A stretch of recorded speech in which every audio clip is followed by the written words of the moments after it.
Hey, what's up, everybody? This is Ben, and you're listening to episode 15 of the PB and GAINZ podcast.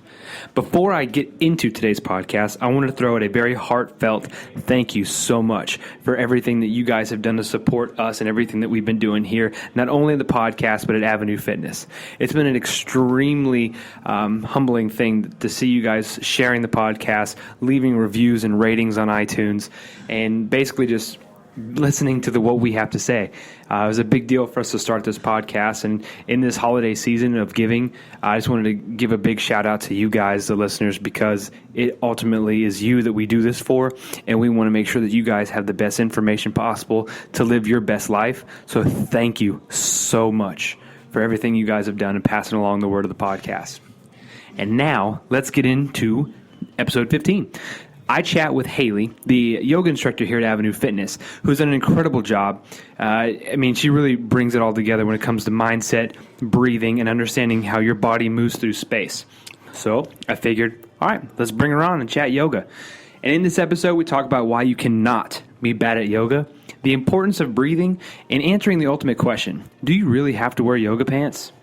And now, today's quote, practice and all is coming. Here's episode 15. And here we go. It's peanut butter jelly time. Peanut butter jelly time. Peanut butter. Hey, what is up, everybody? This is Ben, and you're listening to episode 15, I think, of the PB and GAINZ podcast. So first off, welcome. Today, I'm interviewing Hailey. She is our yoga instructor that has come along, and she's done a really great job with our yoga classes, and we've gotten a lot of great feedback about it, so I thought, what the heck, why not have her on here to talk about yoga and get a little bit deeper into the topic. So here is Hailey. I'll let her introduce herself because she'll do a better job of it than I will. So Hailey, welcome to the podcast. Hello, my name's Hailey, and I teach yoga here at Avenu Fitness. I've been practicing yoga since I was in high school. My mom took me to my first class, and I actually hated it. In a very dramatic way, I remember leaving the class thinking that I overdosed on oxygen and was full of complaints. And once I got to college, I got a lot more serious about the practice and started practicing on my own, and definitely used it as a way to help with stress management. And I was a runner for a while, and I had some chronic injuries, and so I had to take a step back. And that's really when I found yoga, which is kind of ironic because a lot of people find yoga in their space where they're injured and they can't practice what they usually practice at the gym. And so it's kind of become this in-between way where you're kind of forced into yoga, and then something evolves and you develop kind of a deep love for it, just kind of the way I did. No, I think that's an interesting way to look at it, because so many people, like you just said, they look at it as a supplemental type deal, or it's a fill-in-the-blank style workout. I know that's how my wife was really huge into running and realized that it was really causing her more pain than anything else, so she stopped. She found yoga, fell in love with it, and still to this day I hear all the time how it's my fault that I don't let her go do yoga anymore. But it really does mean a lot to her, and it means a lot to so many people. It touches them in such a way, physically, emotionally, spiritually even. So that's, I think, huge. But I really want to ask, why did you hate yoga when you first started? I hated yoga when I first started because it seemed super slow, and it was all about the breath. And I had, you never sit down and just think about breathing and think about moving intentionally and pairing your breath with your movements. And so when I first started, I just thought it was kind of hippy-dippy and not for me and just whatever. And so that's why I hated my first class. And then once I came to it on my own, that really changed everything for me.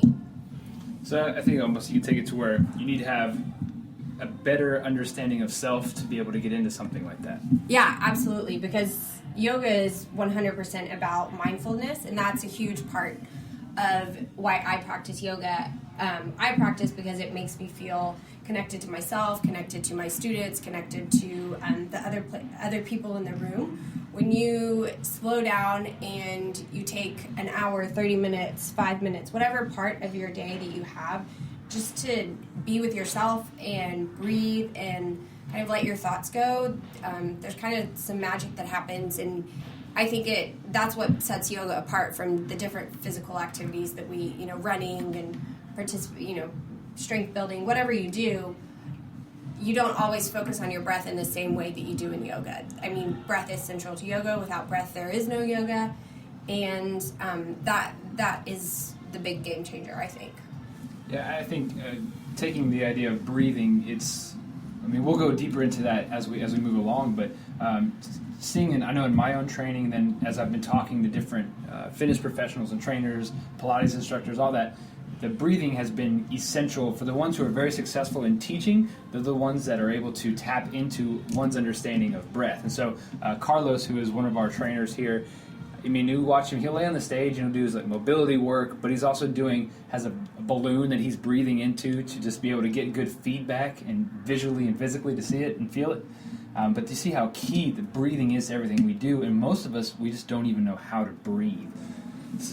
Yeah, breathing is, you do it every minute, every second of every day, but when's the last time you really, really thought about it and really were intentional about how your breath affects you? Your breath is the center of your life. Without your breath, you're dead. So for me, learning to control your breath and dive deeper into your breath just works to make you a better athlete, a runner, a better weightlifter. Anything you do, it's all about the breath.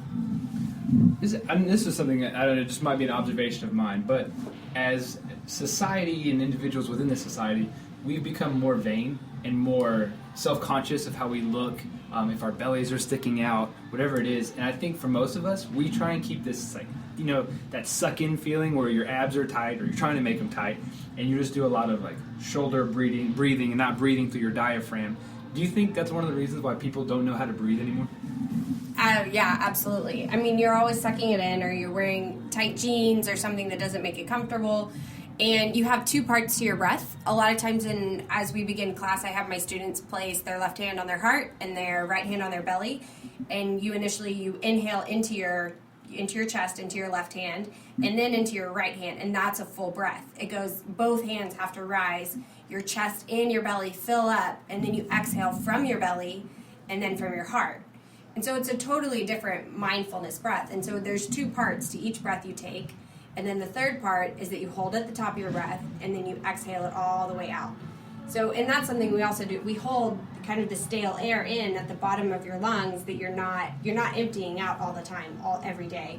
And so vanity has to go into it as well, what you're wearing. You don't want to look funny, but really think about what you're compromising, and the very force that gives you life, you're not tapping into. Yeah, so it's not all about Spanx, I guess. I'll have to throw mine out.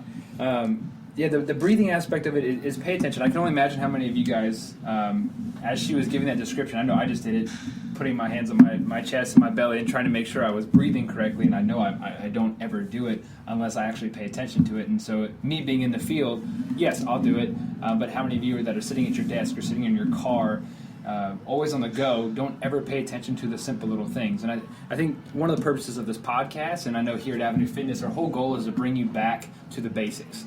It's sleep, eat, move, breathe. I think throwing in the breathing element is huge. So I'm pretty excited that we get to talk about that.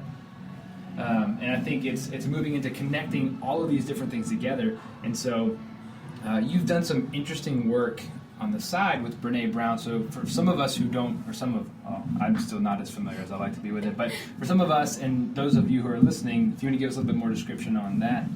Yeah, so in addition to being a yoga instructor, I am also an MSW candidate. So I'm getting my master's in social work right now. And part of that program that I'm in right now in Houston is I work with the Daring Way, which is Brené Brown's organization. And I'm a Daring Way facilitator candidate. Sorry, there's a lot of titles there. So the work that we do with Brené Brown is a researcher from Houston. If you're not familiar, she has a great TED Talk that everyone should go listen to. Yeah. And she also wrote a book called Daring Greatly, and it really is about kind of based off the premise, which what we see a lot in social work is that everyone is here just for connection. In every big moment, little moment, everyone's searching for connection. So how do we show up and be seen and live brave while we're searching for that connection? So partly, when I said at the beginning of the podcast, I talked about how I practice yoga to feel connected to myself. Feeling connected to yourself is huge. Before you can connect well with others, you have to feel connected with yourself. And part of what I do as a yoga instructor is facilitate that connection between myself and my students with each other, and my students with their body. And if you're always searching for connection, trying to find different avenues to where you can feel that connection and where it can really take you places. Because if you don't feel we define shame as the painful feeling of disconnection. It's the feeling of being alone, and it's intensely painful and drives away, everything that can help you be human, and it sucks. Shame sucks is kind of like the period to it. And so finding new ways to feel connected is part of shame resiliency, which can take you to a whole new level and, kind of learn how to live a more fulfilled life through that way. And I think even one of the fears people might have when it comes to a type of discipline like yoga or anything that's quiet is you have to be alone with your thoughts. And so then that's a scary place for a lot of us. You hear most people who are more depressed and sad at night when they're by themselves or laying in bed. That time when the TV's off, their phone's put away, if they ever put it away, but it's those silent times. And so something like yoga, in which you are trying to connect deeper within, and then obviously on the greater whole of the class, and the message that the class is trying to send, that's a scary place to be. It's very vulnerable, and most of us don't like to go there. We would rather, some of us rather get under a barbell, turn on some loud music, and then just not think about anything. And to get into a discipline, like I said, with yoga, you have to go and touch inwards, and then to be able to go to that place, face your shame, face these things that why we're discontent, why we feel unfulfilled. And so I think the connection aspect of this is all huge. And so you can really look at that in so many different ways, and we could probably talk about that for hours. But I think everybody that is listening right now needs to take a look at what it is they're doing on a daily basis that is either bringing them closer or farther away from connectedness to themselves and to society at large. I don't know if you have any thoughts on any of that. Yeah, I mean, how easy is it to kind of, like Ben said, turn on some loud music and pump some iron and just be done with it. You get out of your head, you go for a run, you clear your thoughts, you don't have to think about it. But I would encourage everyone to think about at what expense does that come with. If you don't sit with your shame, if you don't sit with your grief and with your pain, it doesn't go away. You're carrying it with you, and how is it holding you back? And a lot of things, they can't be fixed, they can't be solved, but if you sit with it, you learn to live with it, and you learn to cope with it, and you learn to move with it rather than against it. And that's one of the basic premises of yoga is you feel the burn in your thighs or wherever the flexibility, it really sucks, it hurts. But at the same time, like if you sit with that and you use your breath to control it, what can you gain access to? So part of yoga is absolutely sitting with your thoughts and facing them. But there's this part where you learn to acknowledge them. A lot of teachers say, in your final resting pose, you acknowledge your thoughts like clouds floating by. You see them, they're there, but then you let them pass. And so part of it is owning your own thoughts, seeing it, but then letting them pass as well. That was a pretty deep illustration.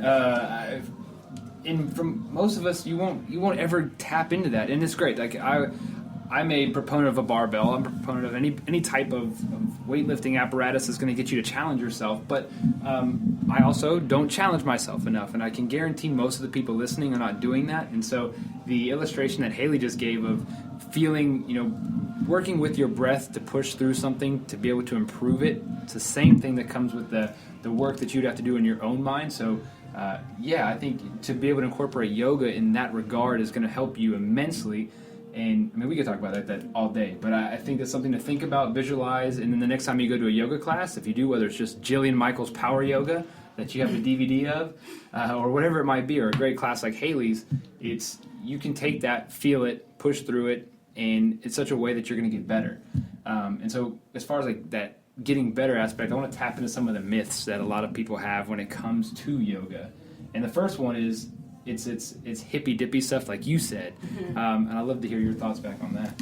Yeah, a lot of people they ask me, we had this the other night at the Christmas party, is like, how do you move with the moon, or different things like that. And For me, you can take it or leave it. I think whatever is most authentic to yourself is most important. So sometimes I might read a quote about peace or inner self-compassion in my class, and I always tell my students, like, you're welcome to listen to what I have to say, or you can tune me out and just continue with your practice. So I think that there's an option for all the hippy-dippy stuff that you want in yoga. It's there if that's who you are and what you're searching for. But if that's not your thing, don't be afraid of it. Maybe listen, maybe don't listen to it, and just move forward from there. So it definitely isn't all hippy-dippy stuff. Again, it's about connection, breathing, and working through your body. All right, so don't worry about moving with the moon. It might not work out for some of you guys. Most people don't even know the different stages of the moon, but that's a totally different day. All right, so the next one is that yoga isn't a workout. Yoga is more stretching. What do you say? Definitely false. So there's a lot of different kinds of yoga, and we have a restorative class here, also known as yin yoga, which is all about moving past your larger muscles and working into your fascia, your connective tissue. And even though it's not cardio workout, you'll definitely feel something the next day, and it's just as important. So it depends on what type of yoga that you do. A lot of times yoga is a workout. You will be sore. We do a lot, it's called Chaturanga Dandasana, which is from a high plank to a low plank, and we do a lot of those in every class. And it's very similar to a push-up. Your triceps will hurt, your shoulders will be sore, in between your shoulder blades, all of those things. So yes, there's two parts to yoga. It's the combination of the strength and then the sweetness or the ease. So pairing those together, you have to have both. And a lot of people come to yoga with strength, but they don't come with the flexibility or the ease or the sweetness to learn how to do it, which kind of leads us into our next myth, that you have to be super flexible to do yoga. Yeah, it's the flexibility aspect of it is like that's what comes to mind. That's the association with yoga. It's like, oh, I see those people in there. I see the people on the cover of your book right now. It's like you see these people who are doing these things, and so immediately it's an intimidation factor because like, oh, I'm not that flexible. Oh, I'm not this. But then at the same time, in regards to just talking about workout, depends how you define a workout. It depends what you're looking for. And so from the flexibility standpoint, don't be intimidated by someone who is super flexible, because I'm sure they started at the exact same point that you feel you're at now. So you definitely don't have to be super flexible to start, right? Yeah, exactly. There's a quote by a famous yogi. His name is Iyengar, BSK Iyengar. He's kind of credited as the father of yoga, and one of his favorite quotes that I really, really love is, "Practice and all is coming." So wherever you start in yoga, that's where you start, and that's your practice, and that's where you are, and then you'll move with that. Every practice and every discipline you choose to do, it will come through that. And so you don't have to be super flexible. Probably most of the people listening to this podcast can do a push-up. There you go. You're strong enough to do it, and it comes with practice and with discipline, and you move from there. It is super intimidating, which is one of the things that I have really not been pleased with about the yoga community. It's really taken off on Instagram and social media. How many inversions of yourself can you post? And I think it dissuades a lot of people. It makes it intimidating. Like, my head can't reach my toes. Like, why would I choose to come to class? And I would just encourage everyone to find a studio that fits them and their lifestyle. Talk to your yoga instructor. Tell them it's your first class. And just see where it is, because there's definitely benefits for everyone, and it will come. You don't have to be super flexible. There's this huge other branch of strength that is there, and so it's a practice for everyone. And honestly, you cannot be bad at yoga. That's what I tell all of my students when they come, and they're like, "Oh, I'm going to be terrible." You literally cannot be bad at yoga, based off of the yoga principles that you study. And when you're becoming a teacher, it's about the process. It's not about where you start. And if you show up to a class and you lay down and you breathe for 30 minutes for an hour, you did yoga. It's that simple. It's whatever best suits your practice for that day or where you are right now. I think it's something that what you said about the intimidation factor, and that's in all avenues of fitness and even health and just in lifestyle regardless. They'll see these rock star people, and it's great. There's certain people that have achieved a lot in the fitness community, But when your average everyday person looks at them, they're like, I can never do that. I could never be in that position because look at them. And so there's an intimidation factor. Some of it, I think, is just our own self-limitation or self-limiting, or limiting of ourselves, I should say. That sounds better. Limiting of ourselves and what we're capable of, and we get afraid, and then we just find an excuse not to do things. But yeah, it's like you're not going to start at letter Z. You're going to start at A and work your way through it. And then I like how you cannot be bad at yoga. That makes me feel better about doing certain things because, I'm one of those that I'm not going to do it if I know I'm not going to be somewhat respectable at it, but I also know where my flexibility and mobility lies.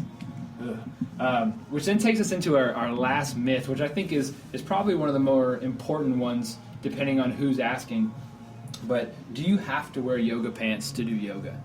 No, you don't have to wear yoga pants to do yoga. Also, going back to kind of what Ben was talking about, this health kind of intimidation factor, the clothes that we wear sometimes can be super intimidating. Your yoga instructor walks in, super tight pants. You're like, hell no, I could never squeeze into those.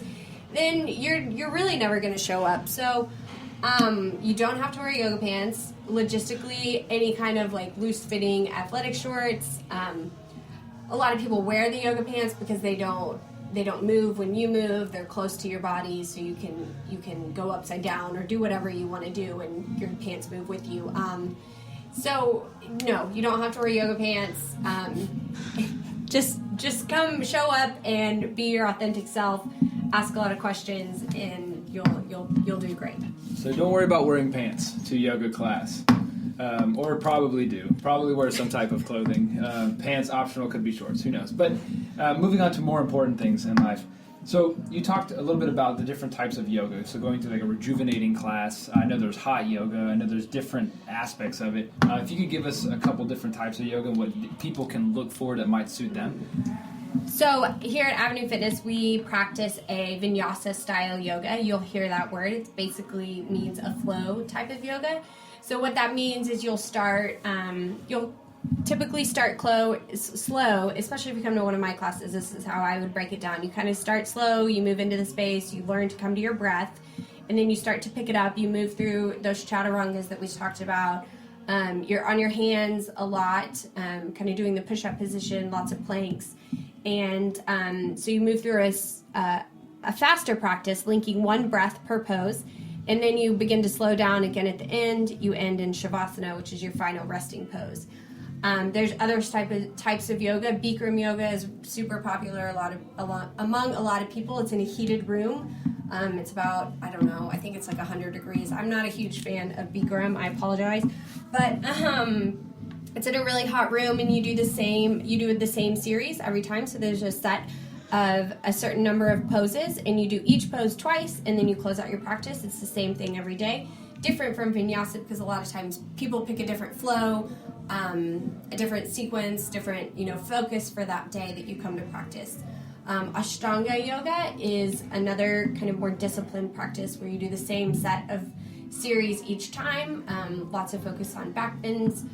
A lot of people have heard of Baron Baptiste style yoga, which is also done in a heated room that has a primary series as well. A lot of people deviate from it, and Baron Baptiste is a really big fan of back bends, becoming flexible in your back. Yin yoga we also practice here, or the restorative yoga. Again, it focuses on the soft connective tissue, moving past your big muscles, working into your joints, things like that. It's one of my favorite practices to teach and to practice because I think we don't do enough of that kind of work. So that's just like a very brief, quick rundown on the different types of yoga. You can always look up what's around in your neighborhood, or just give it a quick Google and you can find a lot more information on it. Yeah, get on the Google machine because you'll find a ton of stuff, and there's always a yoga facility near you, and you can go and check it out. I'm sure they always have decent deals. Or if you are in Houston and you want to come try something really cool, come hop in one of Hailey's classes. I've trained alongside one of her classes. I'm going to actually be doing her yoga class tomorrow morning. So we're recording on a Friday, so Saturday morning, and it definitely is something to where you see people from all walks of life. People who are not flexible at all, can't touch their knees if they try and bend down. And then you get people who have been doing yoga for a long time. So it's like she said, is you can't be bad at it. hop into class, try something. As far as like, they can't come to you, they can't come to Avenu Fitness to try something. What should somebody look for in an instructor? You should definitely have an instructor that is certified. That is huge. You can practice yoga forever, but if you haven't gone over the different types of alignment, you haven't gone over what breath should be in what pose, then that's where you can create an injury or get hurt. So there is a kind of a governing yoga body to make sure that people are certified. It's called the Yoga Alliance. You can actually hop on their website, and I think it's yogaalliance.com. Just Google it, and you can type in your zip code, and they can give you a list of certified studios and certified instructors. Really, if most studios, if you just walk in and say, hey, I'm a beginner, or give them a call, hey, I'm a beginner, I really am interested in starting this, what are kind of the next steps? You can probably get a tour of their studio. Studios tend to be a place where more disciplined, more people who are really into the practice go. So sometimes that can be a more intimidating place to practice. A lot of times local gyms or YMCAs, they'll have a more beginner-friendly style classes, kind of like what we have here at Avenu, where people who just want to try it, they know it's good for them, they know it's good for their muscles and good for their, whatever workout they're doing other days. So a lot of gyms offer that as kind of like a counter to it. So sometimes the studio isn't the right answer for people who are just getting into it, but really anywhere, just yoga classes in your area, you'll find something for sure. But just look for that certification, the Yoga Alliance, again, that's huge, because you don't want to be practicing with someone who doesn't know what they're doing, and that's really when you get hurt.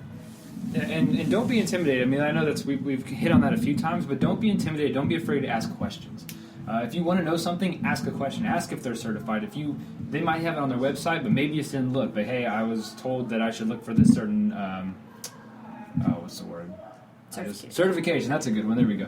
The certification, do you guys have it? What are your practices? Just ask questions. Do not be afraid to do that, because after all, it all starts with you looking out for yourself. You're trying to make sure you're in a good place. You have to do something that's right for you.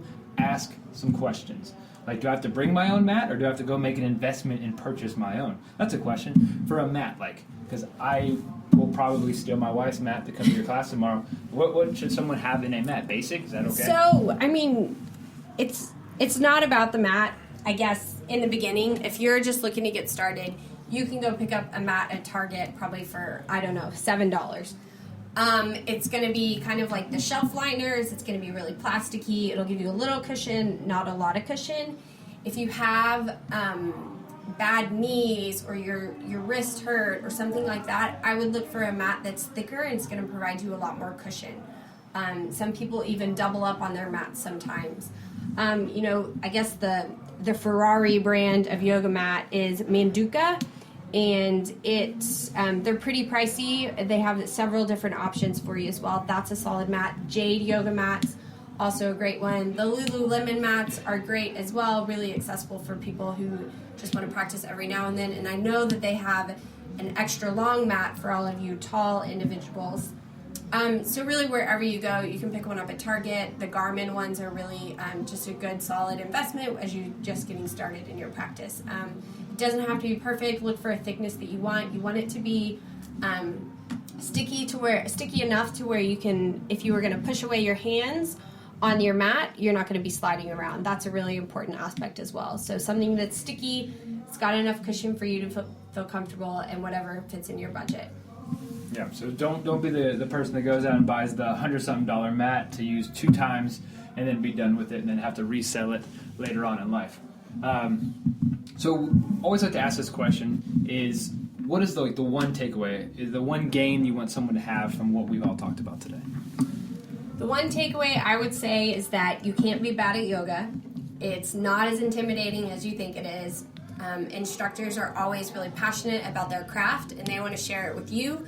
So, take a moment, be vulnerable, and step into the arena and just see what it has to offer you. It's got a lot to bring to your life and bring to your other health practices. So really it's all about just taking that first step, and you might be surprised. You might hate it the first time. If you hate it, go back, give it a couple tries. I'm sure glad I did. And if it's not for you, it's not for you, but just give it a good go and see where it can take you. That's big stuff. So I also want to hit what you said something about the quote earlier about practice. Practice and all is coming. Practice and all is coming. That is, think about that for a minute. If you need to Google what that means, you can Google what that means. You might take something completely different than I just did, but that's a really good quote to end on. So, we hit on a lot of stuff today, connecting, good breathing, how to find a good yoga mat, and why you do not necessarily have to wear yoga pants to class. So thank you guys for listening very much, and thank you, Hailey, for doing this podcast with me. Thanks for having me. Y'all have a great day. All right, everybody, that was episode 15. Hailey and I had recorded this little ending, but I have no idea what happened to it, so my apologies to her as well as you guys. But it was basically a Merry Christmas and Happy Holidays to you and your family. This is a really special time. It's I can speak right now.